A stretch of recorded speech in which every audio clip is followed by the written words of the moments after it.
The night I was supposed to have dinner with my best friend changed my life forever. I forgot his address, lost my phone, and ended up knocking on the wrong door. That's where I met someone who knew exactly who I was, even though we'd never met before. What happened that night forced me to choose between the friend I couldn't stop thinking about and the stranger who seemed to understand me better than anyone else.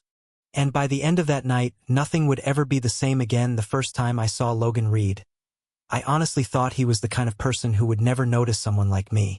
Brookwood Academy was one of the biggest schools in the state. Thousands of students walked through its halls every day, yet somehow Logan always stood out. Maybe it was the confidence in the way he carried himself. Maybe it was the calm smile he seemed to wear no matter what was happening around him. Or maybe it was simply the fact that whenever he entered a room, people noticed. I certainly did. My name is Carter Hayes. I was 22 years old when I transferred to Brookwood Academy during my final year. Moving to a new school wasn't exactly part of my plan, but life doesn't always ask what you want. The first few weeks were difficult. Everyone already had their own friend groups. Everyone already seemed connected. Meanwhile, I spent most of my lunch breaks alone, pretending to scroll through my phone while secretly wondering if transferring had been a mistake. Then one afternoon, everything changed. I was sitting in the library trying to finish an assignment when someone placed a notebook on the table across from me. I looked up. It was Logan. "Is this seat taken?" he asked for a second. My brain completely stopped working. "No," I finally replied. He smiled and sat down. That simple moment shouldn't have meant anything, but it did. Over the next hour, we worked quietly on our assignments. Every now and then one of us would make a comment about a teacher or complain about homework. Before long, we were actually talking, and somehow talking to Logan felt surprisingly easy. There was no awkwardness, no pressure, just conversation. When the library closed that evening, we walked outside together. "See you tomorrow?" Logan asked casually. I nodded.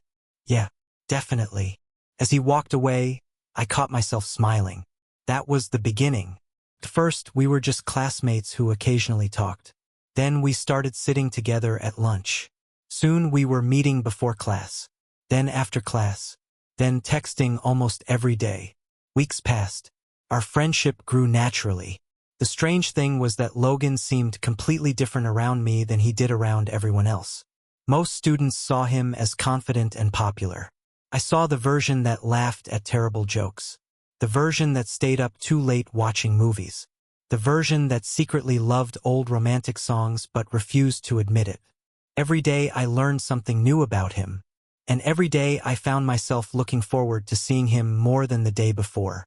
The problem was that I wasn't the only one who noticed Logan. Half the school seemed fascinated by him. Whenever we walked through the hallways together, people greeted him. Some students clearly had crushes on him. Others simply wanted his attention. I told myself none of that mattered. After all, Logan was my friend. Just my friend. At least that's what I kept repeating to myself. One afternoon, we were sitting outside near the football field watching students practice. The sun was beginning to set, painting the sky orange and gold. Logan leaned back on the bench. "You know," he said, "when I first saw you, I thought you were going to be impossible to talk to." I laughed. "Me? Why?" "You always looked serious. I like having you around." The words hit harder than they should have. For the rest of the day, I couldn't stop thinking about them. I like having you around. That night, I lay awake staring at my bedroom ceiling. Something was happening between us. I could feel it. The problem was that neither of us seemed brave enough to say it out loud. Maybe we were both afraid. Maybe we didn't want to risk ruining what we already had. Or maybe we simply needed more time. Whatever the reason, neither of us crossed that line. Not yet, but destiny seemed to have its own plans.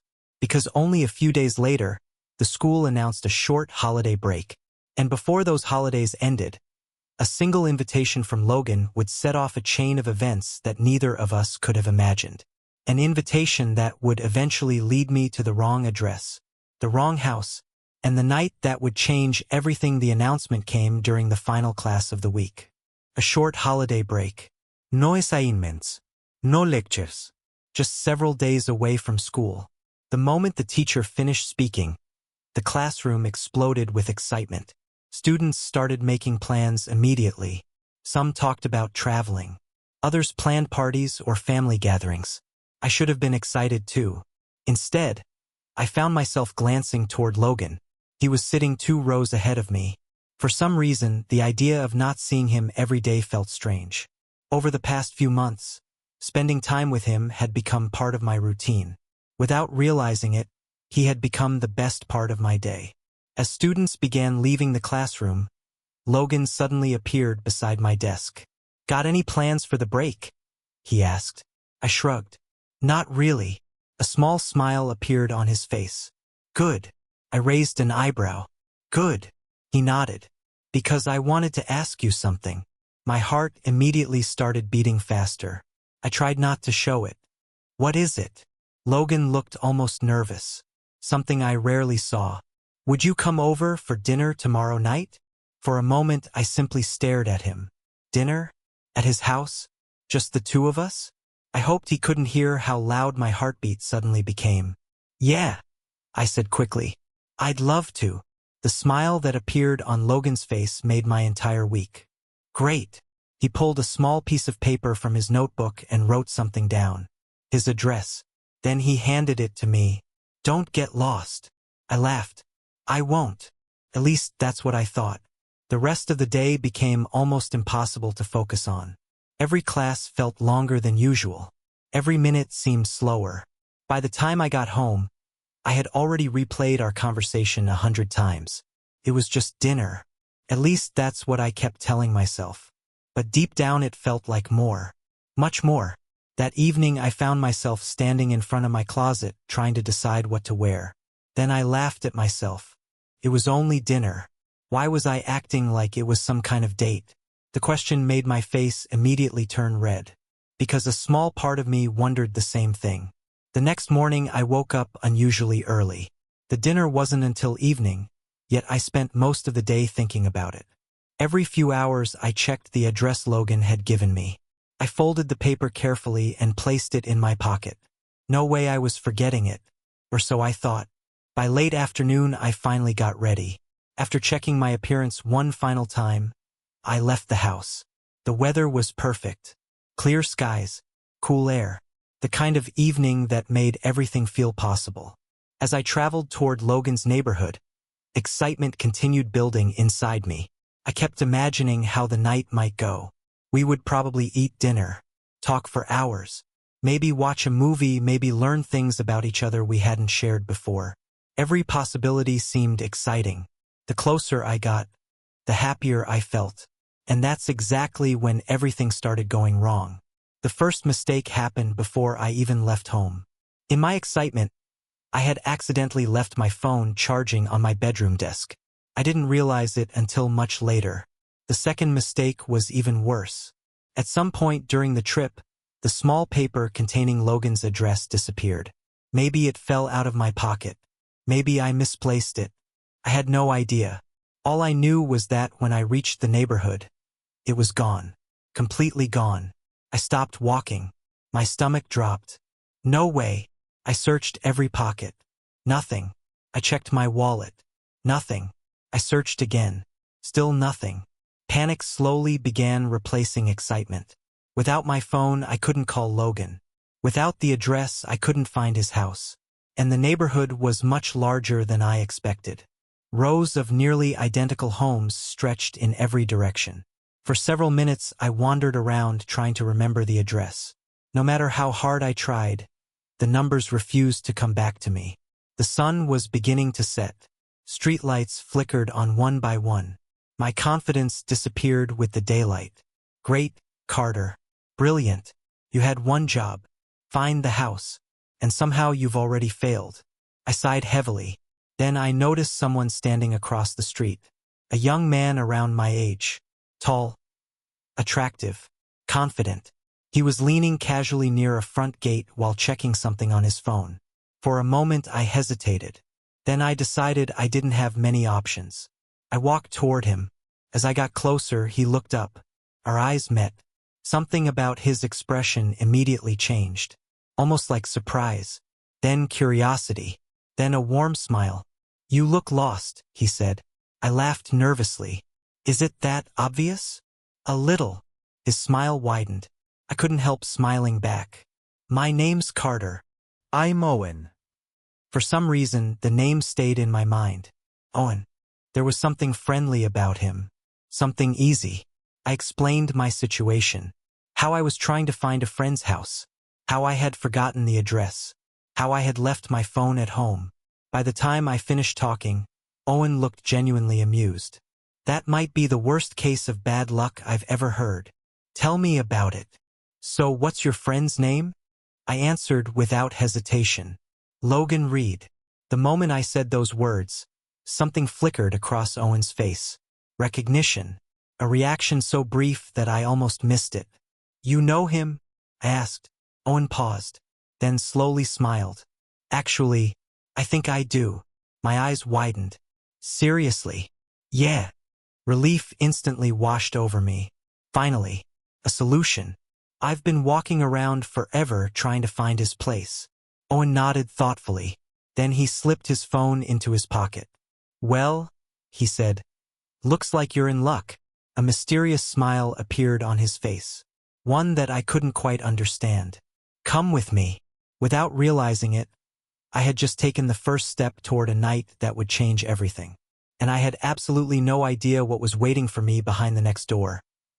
For a few seconds, I stood there looking at Owen. Something about him felt unusual. Not dangerous, not unfriendly, just difficult to read. Yet after spending the last hour wandering around the neighborhood, I was relieved to finally find someone who seemed to know Logan.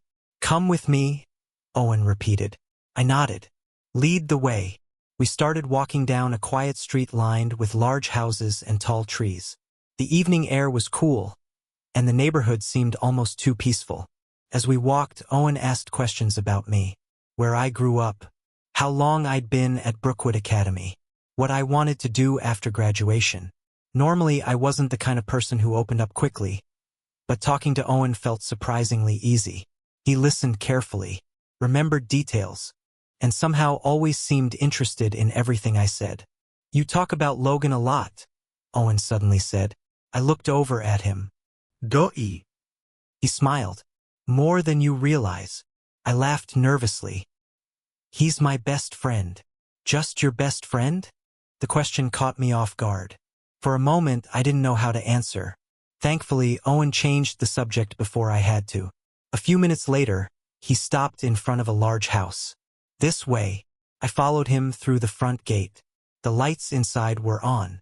Everything looked normal. Still, something felt strange. Maybe it was because the house didn't match the image I had created in my mind whenever Logan talked about home. Maybe it was because Owen looked unusually calm. Or maybe it was because my instincts were quietly telling me something wasn't adding up. When we stepped inside, I looked around. The house was beautiful.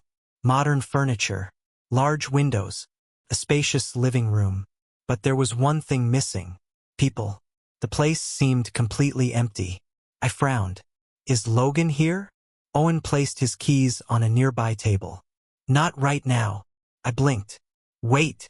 For the first time all evening, confusion began replacing relief. "This isn't Logan's house?" Owen let out a quiet laugh. No. I stared at him, then at the room, then back at him again. What? The realization hit me all at once.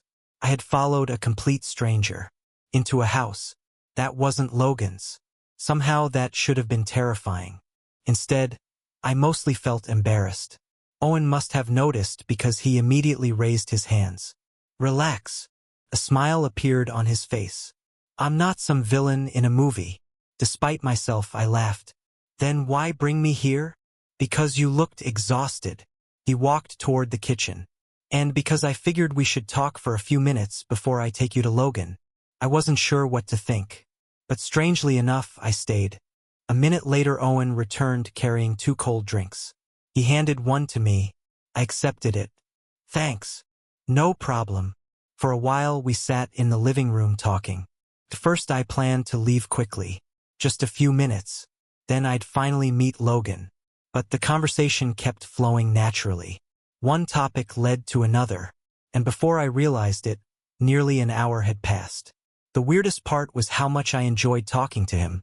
Owen was funny, confident, intelligent, the kind of person who could turn an ordinary conversation into something memorable. Every now and then I'd catch him studying me carefully, almost like he was trying to solve a puzzle. Finally, I decided to ask the question that had been bothering me. "So, how do you know Logan?" For the first time all evening, Owen became quiet. His smile faded slightly. "We used to be close. Friends. Very close friends." The way he answered made me curious. There was clearly more to the story. But before I could ask another question, Owen leaned back in his chair and looked directly at me. "So what about you? What about me? How do you really feel about Logan?" My heart skipped. The room suddenly felt much quieter. I looked away. "I already told you. He's your best friend." "Yeah." Owen smiled. "But that's not what I asked." The silence that followed seemed to stretch forever. Because deep down, I already knew the answer. I just hadn't been brave enough to say it out loud. Every memory of Logan flashed through my mind. The library, the lunches, the late-night conversations. The way seeing his name appear on my phone always made me smile. The way my day automatically improved whenever he was around. No matter how hard I tried, I couldn't pretend those feelings were normal friendship anymore. "I don't know," I admitted quietly. Owen raised an eyebrow. "You do know." I looked at him. For some reason, I felt like lying would be impossible. Maybe because he seemed to understand more than he should. Maybe because he had already figured it out. Or maybe because I was finally tired of hiding from the truth. A nervous smile appeared on my face. "Maybe I care about him more than I planned to." Owen nodded slowly, almost as if he had expected that answer. "You know," he said softly, "sometimes the scariest thing isn't falling for someone." I swallowed. "What is it?" He looked toward the window. "The possibility that they might feel the same way." Those words stayed with me, because for the first time I allowed myself to imagine it. What if Logan actually liked me too? What if all those moments I'd been replaying in my head weren't one-sided? What if I wasn't imagining any of it? Suddenly my heart was racing again. Owen noticed. A small smile returned to his face. "There it is." "There what is?" "Hope." I laughed. "You're surprisingly good at reading people." "Occupational hazard." "What occupation?" He grinned. "Being observant." For the next few minutes neither of us spoke much. The evening sky outside had grown darker. Streetlights glowed beyond the windows. Eventually Owen stood. "I think it's time." I looked up. "Time for what?" He grabbed his keys again. "Time to take you where you were supposed to go from the beginning." A mixture of excitement and nervousness instantly filled my chest. Because after everything that had happened, I was finally going to see Logan.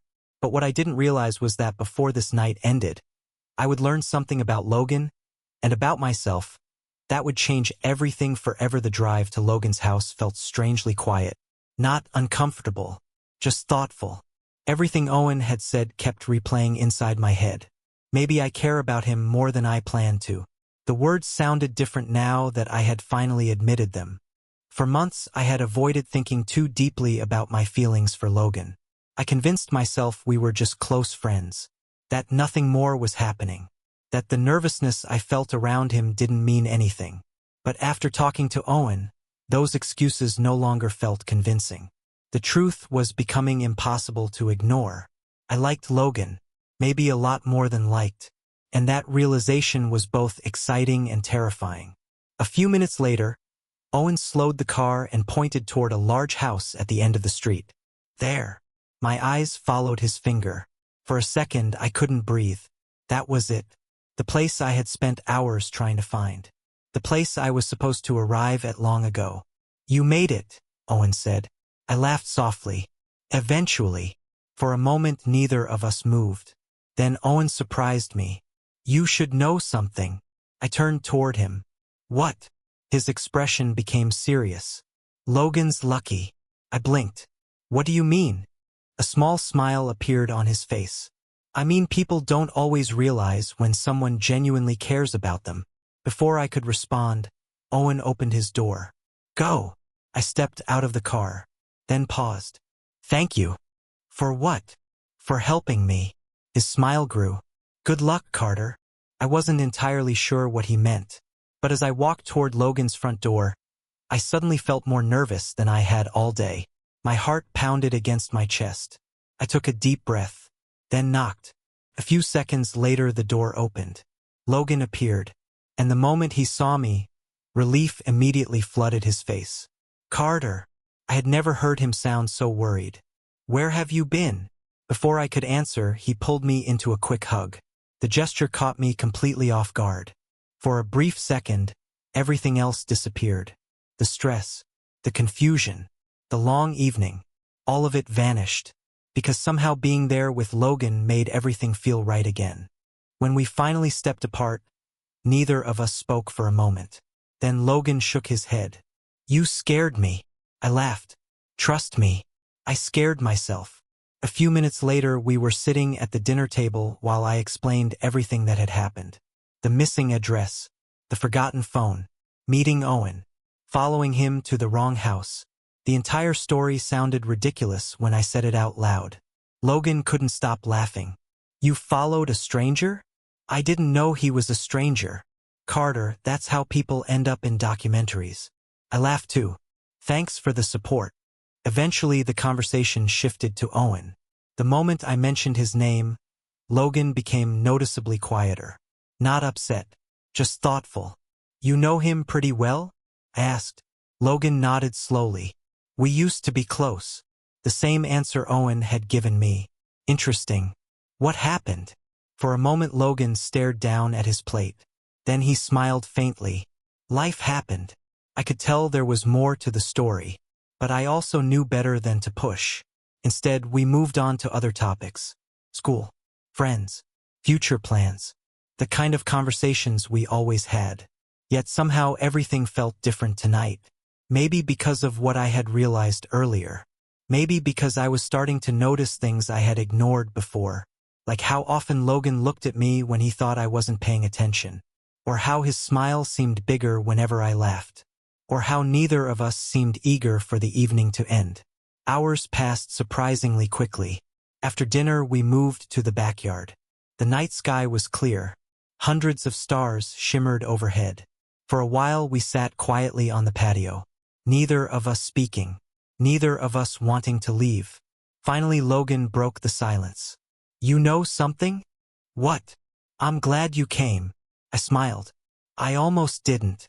He laughed. Yeah, because apparently finding my house is the greatest challenge of your life. I rolled my eyes. I'm never hearing the end of this, am I? Definitely not. We both laughed. Then the silence returned. But this time it felt different. Heavier. More meaningful. As if both of us were thinking about things neither one was brave enough to say. Eventually Logan looked at me. Really looked at me. The kind of look that made my heartbeat speed up instantly. Carter. Yeah. I'm glad we met. My chest tightened. The sincerity in his voice surprised me. Me too. No, he said softly. I mean it. For a moment I couldn't look away. The world seemed smaller somehow.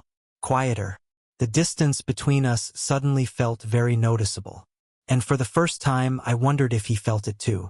Logan looked away first. Almost as if he had realized the same thing. The conversation changed after that. But neither of us forgot the moment. I could feel it. So could he. Eventually it grew late. Far later than either of us realized. When I finally stood to leave, neither of us seemed particularly happy about it. Logan walked me to the front door. For a second we simply stood there. Neither moving. Neither speaking. The goodbye felt strangely difficult. As if neither of us wanted the night to end. Then Logan smiled. I'll see you after the break? I returned the smile. Of course. Promise. I laughed.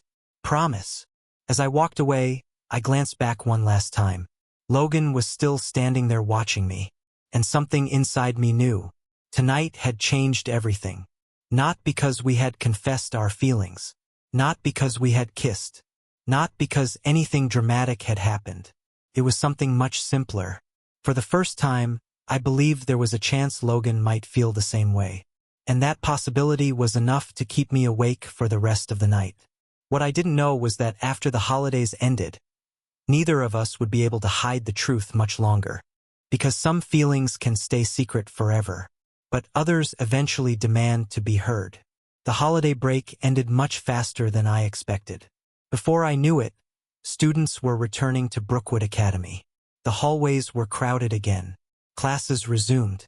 Teachers immediately started assigning work. Everything looked exactly the same. Yet for me, everything felt different. Because no matter how hard I tried, I couldn't stop thinking about Logan. The dinner, the conversation, the way he looked at me when he thought I wasn't paying attention. And most importantly, the possibility that Owen had planted in my mind. Maybe Logan felt the same way. For days I debated what to do. Part of me wanted to tell him the truth. Another part wanted to protect our friendship. What if I was wrong? What if I misunderstood everything? What if admitting my feelings ruined the best friendship I had ever had? The questions followed me everywhere. In class, at lunch, even when I was trying to sleep. The strange thing was that Logan seemed distracted too. Sometimes I'd catch him staring at me. Then he'd quickly look away. Other times it felt like he wanted to say something but couldn't find the words. Whatever was happening, I wasn't the only one feeling it. A week after returning to school, I finally made a decision. I couldn't keep wondering forever. I needed an answer. That afternoon I sent Logan a message. Can we meet after class? Just us. His reply came almost instantly. Sure. Everything okay? I stared at the screen for a moment, then typed back. I hope so. The rest of the day felt endless. Every minute moved slower than the one before it. By the time classes finally ended, my nerves were completely out of control. We agreed to meet near the football field. The same place where we had spent countless afternoons talking. The same place where so many memories had begun. The sun was starting to set when I arrived. Golden light stretched across the empty field. The campus was unusually quiet, and standing near the bleachers was Logan, waiting. The moment he saw me, he smiled, but I could tell he was nervous too. Neither of us spoke immediately. For several seconds, we simply stood there. Then Logan broke the silence. You sounded serious in your message. I laughed nervously. Yeah. Should I be worried? Honestly, I took a deep breath. Maybe. Logan's smile faded. Not because he was upset. Because he knew something important was about to happen. I looked out toward the field. Anything to avoid looking directly at him. My heart was beating so loudly I was sure he could hear it. Finally, I forced myself to speak. Logan. Yeah. I need to tell you something.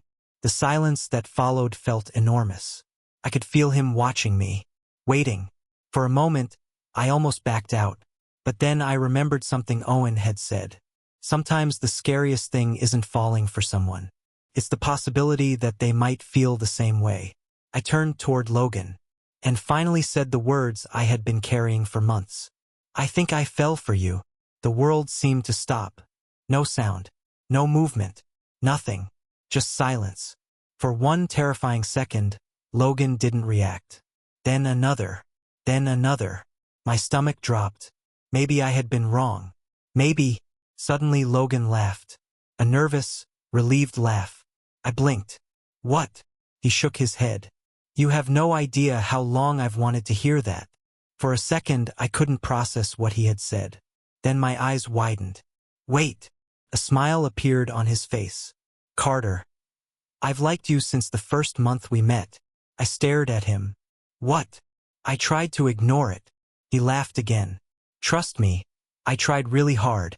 I couldn't believe what I was hearing. Months of uncertainty. Months of wondering. And somehow he had been feeling the same thing all along. Then why didn't you say anything?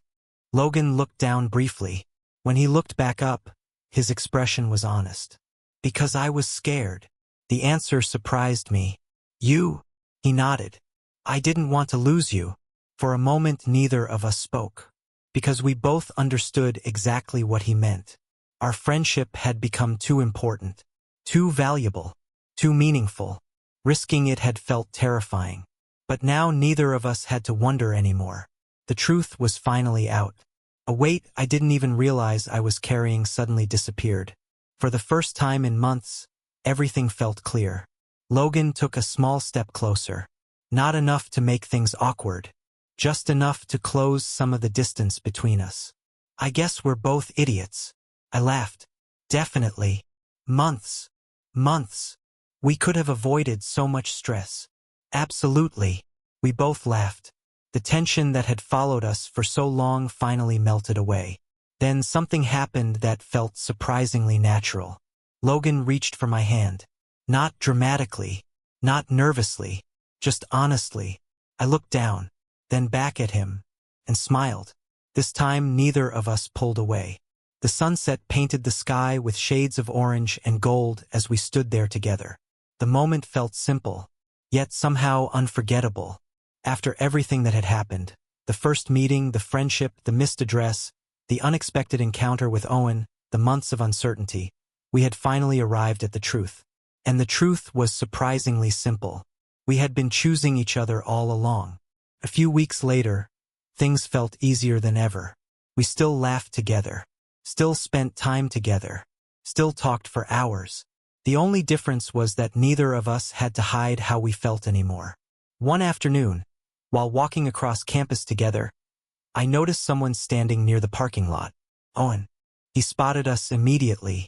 For a brief moment our eyes met. Then he smiled. Not a sad smile. Not a jealous smile. Just the smile of someone who already knew how the story would end. He lifted a hand in greeting. I waved back. As we continued walking, Logan glanced at me. What was that about? I smiled. Long story. Logan laughed. You're going to tell me eventually. Probably. As we walked across campus together, I realized something. If I had never forgotten Logan's address, if I had never lost my phone, if I had never met Owen, maybe I never would have found the courage to tell Logan how I felt. Sometimes life changes because of the plans we make. And sometimes it changes because of the mistakes we make. A forgotten address, a wrong turn, a stranger's advice. Those small moments had led me exactly where I was meant to be, standing beside the person who had quietly become the most important part of my life. And for the first time, neither of us had to wonder what came next, because this wasn't the end of our story. It was only the beginning. Before you go, I want to know what you think. Did you realize Logan and Carter liked each other before they did? And tell me honestly, if you were Carter, would you have followed Owen? Or would you have kept searching for Logan's house? Drop your answer in the comments below. I read every comment and your ideas might inspire future stories. If you enjoyed this gay romance story, please hit the like button, subscribe to the channel, and turn on notifications so you never miss a new episode. Thank you for watching, and I'll see you in the next story.